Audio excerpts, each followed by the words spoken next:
Hello दोस्तों, मैं अमित कुमार पांडे आप सभी का अपने YouTube चैनल एग्जाम स्टडी गुरुवार पर आप सभी का फिर से स्वागत करता हूं। जैसा कि जानते हैं कि मैं आपको यहां से यूपी पॉलिटेक्निक एंट्रेंस एग्जाम 2023 की क्लास यहां पर दे रहा हूं और अभी हम बात कर रहे हैं रसायन विज्ञान पर, जो कि हमारा मैंने कल मैं 2 दिन से एक चैप्टर पढ़ा रहा हूँ। चैप्टर का क्या नाम था बेटा? तो चैप्टर का नाम था तत्वों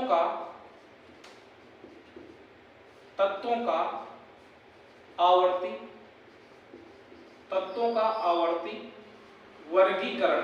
ठीक है, तो इसके बारे में हमने बात कर ली, पूरी तरीके से इसके बारे में हमने बात कर ली। अब हमें आज ये देखना है कि यहां से पॉलिटेक्निक कैसे क्वेश्चन उठाता है इस चैप्टर से। और ये बेटा जानेगा केमिस्ट्री का एक बहुत ही महत्वपूर्ण, बहुत ही इंपॉर्टेंट चैप्टर है बेटा। यहां से अगर ये चैप्टर आपको आ गया तो आधी केमिस्ट्री आ गई, क्योंकि हमें इसमें जो है तत्वों के बारे में जानना था, उनके गुण क्या होते हैं, कैसे कैसे चीजें इसमें होती हैं, तो कैसे व्यवहार करते हैं, सारी चीजों के बारे में हमने पढ़ा। ठीक है, तो जैसे कि जानते हैं बेटा, ये हमारा बोर्ड जो है इलेक्ट्रॉनिक बोर्ड नहीं है, तो यहाँ पे हमें मैनुअल लिखना पड़ता है क्वेश्चन को। तो हम क्या करेंगे कि मोबाइल से कुछ क्वेश्चनों को आपको हम देख के करवाते हैं। ठीक है,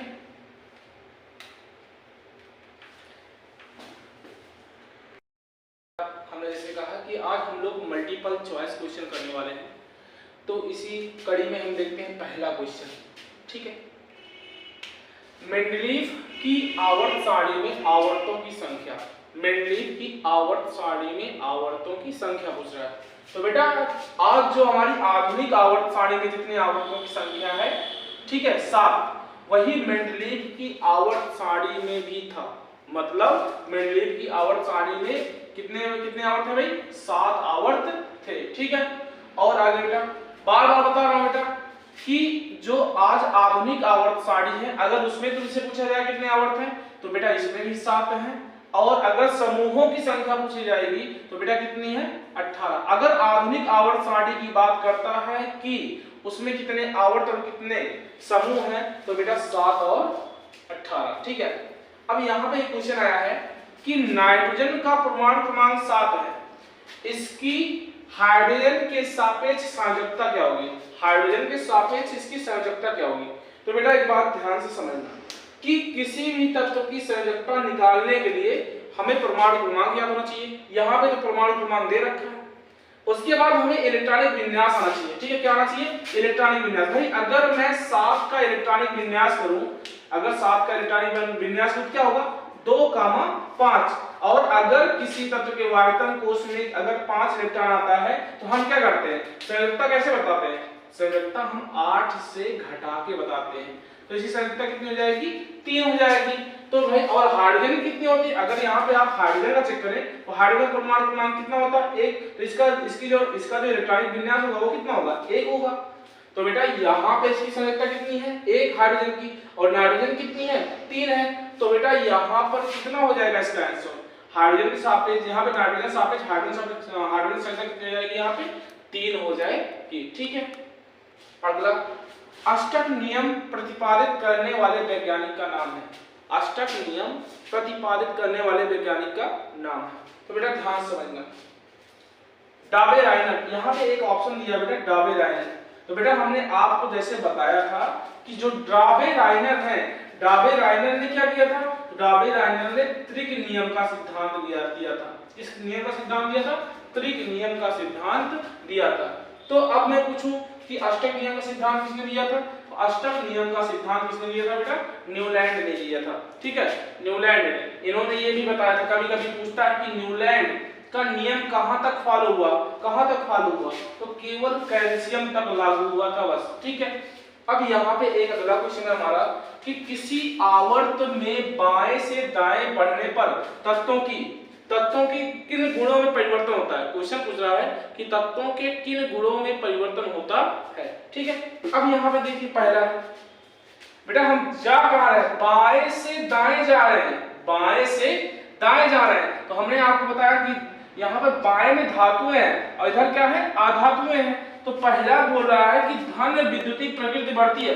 बेटा जब हम बाएं से दाएं जाते हैं तो क्या धन विद्युतीय बढ़ती है? बिल्कुल नहीं बढ़ती है। क्या बढ़ता है भाई? धन ऋण विद्युतीय प्रकृति बढ़ती है और धन विद्युतीय प्रकृति क्या होती है?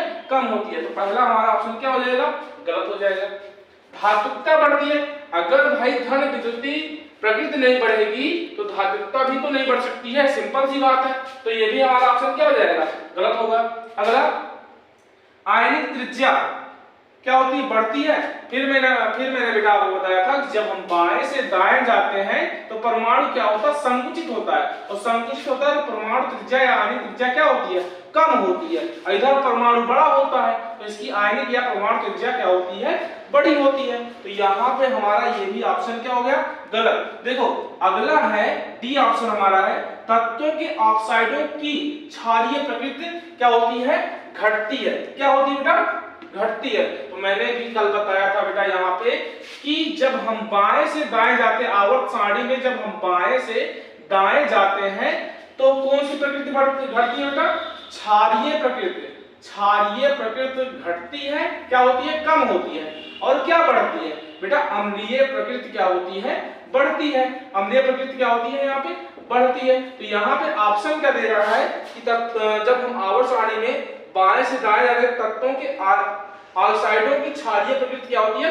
घटती है। तो बिल्कुल सही उत्तर है क्या कि इसकी जो प्रकृति क्या होती है? घटती है। अगर पूछता है इसी में कि क्या बढ़ता है तो बेटा बढ़ने की बात करता तो यहाँ पे क्या बढ़ता? अम्लीय प्रकृति हमारी क्या हो जाती? बढ़ जाती। तो बेटा हमारा अगला क्वेश्चन जो है क्या है कि परमाणु क्रमांक 17 वाले तत्व का आवर्त सारणी में स्थान है।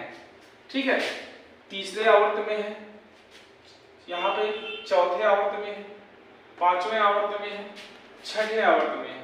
तो बेटा एक बात ध्यान से समझ लेना कि यदि आपको ये पता करना है कि कौन सा तत्व किस आवर्त में है तो वहां पे आपको तत्व का इलेक्ट्रॉनिक विन्यास करना आना चाहिए। ठीक है, तत्व का इलेक्ट्रॉनिक विन्यास करना आना चाहिए। तो बेटा तत्व का इलेक्ट्रॉनिक विन्यास का मतलब अगर 17 का घर है यहाँ पे तो 17 क्या होगा? 2, 8, 7। हमें इससे मतलब नहीं। अब देखो पहला आवर्त, दूसरा आवर्त और ये क्या हो जाएगा हमारा? तीसरा आवर्त। पहला आवर्त, दूसरा आवर्त और तीसरा आवर्त। ये हमारा आंसर क्या हो जाएगा बेटा? यहाँ पे तीसरा आवर्त। यहाँ पे जो इलेक्ट्रॉनिक विन्यास था ये क्या दिखाता? पहला, दूसरा, तीसरा, ऐसे और आगे आता तो चौथा। ये आवर्त को दिखाता है। ठीक है, अगला है सबसे अधिक आयनन ऊर्जा किस तत्व की होगी? तो बेटा आयनन ऊर्जा का मतलब मैंने कल बताया था आपको। आयनन ऊर्जा क्या होता है कि अंतिम किसी भी तत्व के वाहकन कोश से अंतिम इलेक्ट्रॉन निकालने के लिए जितनी ऊर्जा की आवश्यकता होती है वही उसी की कहलाती है आयन ऊर्जा। और मैंने ये भी आपको बताया था कि धातुओं की आयन ऊर्जा बहुत कम होती है। धातुओं की आयन ऊर्जा बहुत कम होती है। क्यों? क्योंकि धातुओं का जो आकार होता है, परमाणु आकार, वो बड़ा होता है तो वहां से इलेक्ट्रॉन निकालना क्या होता है? आसान होता है। लेकिन हम यहाँ पे देख लेते हैं भाई सोडियम क्या है? धातु है। पोटेशियम क्या है? धातु है। आयरन, लोहा भी क्या है? धातु है। यहाँ पर क्लोरीन क्या है? आधातु है। क्लोरीन क्या है? आधातु है। अगर हम क्वेश्चन को सही से पढ़े रहेंगे और चैप्टर को भी सही से पढ़े रहेंगे तो यहाँ पे हमें आंसर देने में बहुत आसान है। भाई ये धातु है, आयरन ऊर्जा ज्यादा कम होगी। यहाँ पे ये भी धातु है, कम होगी। ये भी धातु है, कम होगी। भाई ये आधातु है तो जाहिर सी बात है इसकी आयन ऊर्जा क्या होगी? ज्यादा होगी। ठीक है, अगला question 1s2, 2s2, 2p6, 3s2 electronic विन्यास वाला तत्व होगा। क्या होगा? धातु होगा, धातु होगा, उपधातु होगा या इनमें से कोई नहीं। तो बेटा यहाँ पे समझ लेते हैं इसमें इलेक्ट्रॉनिक संख्या कितनी है। पहली बात तो अगर यहाँ पे देख ले, इस छोटी सी बात को देख ले, यहाँ पे यस जो दिखा रहा है, यहाँ ब्लॉक दिखा रहा है। जो अंतिम तत्व जा रहा है किस ब्लॉक में जा रहा है? यस ब्लॉक में। तो बेटा यस ब्लॉक में धातुएं ही पाई जाती हैं। मैंने कल बताया था कि यस ब्लॉक में धातु पाई जाती है। लेकिन अगर आपको यहाँ से समझ नहीं आ रहा है तो एक चीज ये समझिए, ये इलेक्ट्रॉनों की संख्या होती है। जो ऊपर लिखा है इलेक्ट्रॉनों की संख्या होती है, इनको जोड़ लीजिए। 2, 2, 4, 6, 4, 10, 10, 2, 12। और बेटा अगर 12 परमाणु क्रमांक वाले तत्व की अगर हम इलेक्ट्रॉनिक विन्यास करें 2, 8, 2 तो भाई यहाँ पे जो 2 है, अब मैंने यहाँ पे भी बताया था कि अगर किसी तत्व के वाहकत्म कोश में 1, 2, 3 इलेक्ट्रॉन होते हैं तो किसका गुण प्रदर्शित करती है? धातुओं का गुण प्रदर्शित करती हैं। जान लो इलेक्ट्रॉनिक विन्यास करने के बाद किसी तत्व के वाहकत्म कोश में 1, 2 या 3 इलेक्ट्रॉन होते हैं तो किसका गुण प्रदर्शित करती हैं? धातुओं का गुण प्रदर्शित करती हैं। तो यहाँ पे कितना इलेक्ट्रॉन है भाई? 2 है। तो यहाँ पे ये क्या हो जाएगा? आंसर हमारा क्या हो जाएगा? धातु हो जाएगा। अगर बेटा किसी तत्व के वाहकम कोश में 5, 6, 7 इलेक्ट्रॉन है तो वो किसका गुण प्रदर्शित करती हैं? तो आधातु का गुण प्रदर्शित करती हैं। इस बात को ध्यान में रख लेना, नहीं तो ये क्वेश्चन नहीं हो पाएगा। अगला क्वेश्चन क्या है बेटा कि सबसे भारी तत्व कौन सा है? अगर बेटा यहाँ पे देखा जाए क्लोरीन, कैल्शियम, लिथियम और आयरन, इसमें सबसे भारी तत्व कौन सा है? अगर बेटा इसकी भी बात कर ले तो यहाँ पर एक बात यहाँ पे समझ लेना, आप इसमें आंसर तभी बता पाएंगे जब इनका परमाणु क्रमांक पता होना चाहिए। जब इनका परमाणु क्रमांक पता होगा तभी आप इसका आंसर कर सकते हैं, क्योंकि जिसका जितना अधिक परमाणु क्रमांक होगा वो उतना ही भारी होगा। कोई तत्व उतना भारी होगा जितना उसका परमाणु क्रमांक ज्यादा होगा। अगर मैं बात करूं क्लोरीन तो इसका परमाणु क्रमांक कितना होता है बेटा? 17 होता है। कैल्शियम तो इसका कितना होता है? 20 होता है। लिथियम तो लिथियम कितना होता है? 3 होता है। आयरन तो आयरन कितना होता है बेटा? 26 होता है। अब यहाँ पे आपको देखने से ही पता चल जाएगा कि कौन सबसे भारी है। अगर बेटा देखें इसमें सबसे ज्यादा जो परमाणु क्रमांक दिखा रहा है कौन दिखा रहा है? ये दिखा रहा है, ये दिखा रहा है, ये दिखा रहा है, ये दिखा रहा है। तो जाहिर सी बात है कौन दिखा रहा है? यहाँ पे आयरन दिखा रहा है। इसका परमाणु क्रमांक ज्यादा है तो सबसे भारी कौन सा हो जाएगा? आयरन हो जाएगा। ठीक है। अगला क्वेश्चन है किस तत्व की ऑक्साइड प्रकृति अम्लीय होगी? किस तत्व की ऑक्साइड क्या होगी? अम्लीय होगी। तो बेटा एक बात समझो कि मैंने कल ही बताया था कि जो धातु होती है, धातुएं, जो धातुएं होती हैं उनकी ऑक्साइड प्रकृति क्या होती है? क्षारीय होती है। जो धातुएं होती हैं उनकी ऑक्साइड प्रकृति क्या होती है? क्षारीय होती है। और जो आधातु होती हैं उनकी ऑक्साइड प्रकृति कैसी होती है? अम्लीय होती है। तो यहाँ पे समझो बेटा, सोडियम अगर आप सिंपल तरीके से अगर थोड़ा बहुत भी पढ़े हैं तो सोडियम धातु होती है। पोटेशियम भी क्या होती है बेटा? धातु होती है। कैल्शियम भी क्या होती है? धातु होती है। और यहाँ पे फ्लोरीन क्या है? आधातु है। तो किसकी जो है अम्लीय प्रकृति होगी? किस तत्व की अम्लीय प्रकृति होगी? तो बेटा यहाँ पे हमारा आंसर क्या हो जाएगा? फ्लोरीन हो जाएगा, क्योंकि फ्लोरीन क्या है? आधातु। और आधातु की जो ऑक्साइड प्रकृति होती है कैसी होती है? जो आधातु की ऑक्साइड प्रकृति होती है कैसी होती है बेटा? वो अम्लीय होती है। तो यहाँ पे आंसर क्या हो जाएगा हमारा? फ्लोरीन क्या है? आधातु। इसकी प्रकृति कैसी हो जाएगी? अम्लीय हो जाएगी। ठीक है। अब यहाँ पे आवर्त सारणी में बाएं से दाएं जाने पर आयन ऊर्जा पर क्या प्रभाव पड़ता है? तो इस क्वेश्चन को मैंने बहुत बार समझा दिया है कि बेटा जब हम आवर्त सारणी में बाएं से दाएं जाते हैं तो आयन ऊर्जा का मान क्या होता है? बढ़ता है। आयन ऊर्जा का मान क्या होता है? बढ़ता। बेटा इधर धातुएं हैं, धातुओं का आकार बड़ा होता है, इलेक्ट्रॉन निकालना आसान, तो आयन ऊर्जा का मान क्या होता है? इधर कम होता है। और जब हम इधर से इधर जा रहे हैं बाएं तो इधर जो है परमाणु आकार क्या होता है? संकुचित, मतलब छोटा होता है। तो यहाँ पर जो है नाभिक का जो अट्रैक्शन फोर्स होता है वो ज्यादा लगता है, तो इलेक्ट्रॉन निकालने में ज्यादा ऊर्जा की आवश्यकता होती है। तो बेटा यहाँ पे क्या होगा? आवर्त सारणी में जब हम बाएं से दाएं जाते हैं तो क्या होता है? आयरन ऊर्जा पर क्या प्रभाव पड़ता है? तो आयरन ऊर्जा क्या होती है बेटा? बढ़ती है। तो इसी के साथ आज हमने 10 क्वेश्चन कर लिया है और कल के सेशन में भी हम लोग 10 क्वेश्चन करेंगे। तो बेटा आप हमारे चैनल को शेयर कीजिए, सब्सक्राइब कीजिए, लाइक कीजिए। धन्यवाद।